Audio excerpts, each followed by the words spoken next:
Okay, we're going to do Division of Polynomials, section 6.2. This is not really anything new, except it's just kind of looking a little different than you're used to. And some of them are bigger, meaning that what this is saying is we're going to take the top two pieces and divide it by 3a. So what I'm going to do in the beginning here is rewrite each piece separated by division by 3a. So I'm just separating the numerator into the two things that are getting divided by 3a. And then I will do the division. So I go 18 divided by 3 and I get 6. And then we remember that when you divide like bases, you subtract the exponents. So a to the third divided by a to the first would be a to the second. The second piece, 30 divided by 3 would be 10. A to the second divided by a to the first would just be a. So that would be the answer to the simplification of that division. Excuse me. The second one, kind of big. Lot to write if I write it all out, but I'll do it. 12p to the third, t to the second times r, all over 3p squared tr, minus 21p to the second qt r the second, all over 3p squared tr.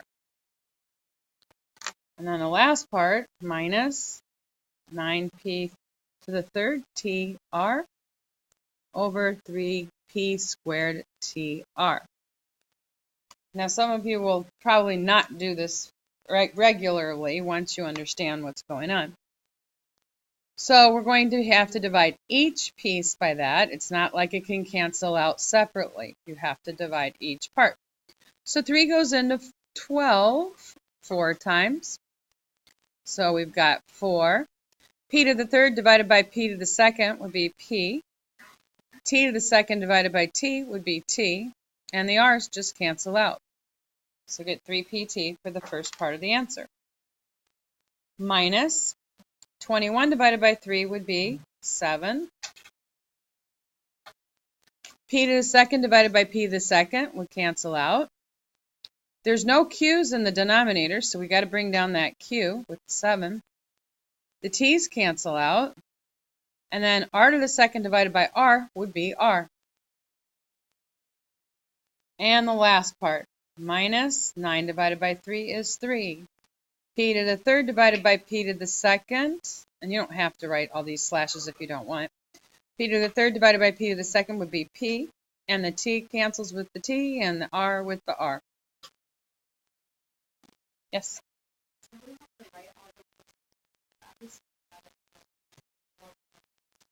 That's totally fine.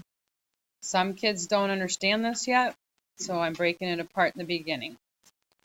If you don't, no, I do not. No, I just need the answer. Personally, I would go right to here, okay, because of experience. But when I'm teaching it the first time, that was a bit, I mean, you didn't go home, did you? Okay. Anyway, take the first, I'm going to only rewrite the beginning part, divided, so I'm not going to do the entire thing this time, okay? Because the middle one's going to be super easy for us to just do spotting it. So I'm going to write the first part, though, 30. I'm going to write it up here just because I'm kind of crammed. 30a squared b to the third over 12ab squared. So I'm going to go ahead and divide that now. This time it's kind of more like reducing because 12 and 30 have a common factor of 6. So if I divide them both by 6, I'm going to get 5 over 2. Okay, so I have 5 over 2, and then the second part, a's to the second divided by a would be a on the top. B to the third divided by b to the second would be b.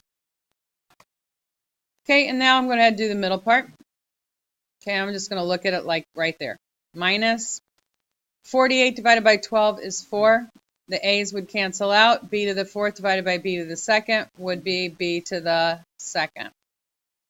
And then the last part, I'm going to divide 84 by 12 and get 7 plus 7. A to the fifth divided by a would be a to the fourth, and b to the second divided by b to the second would be no b's. So that would be the final answer.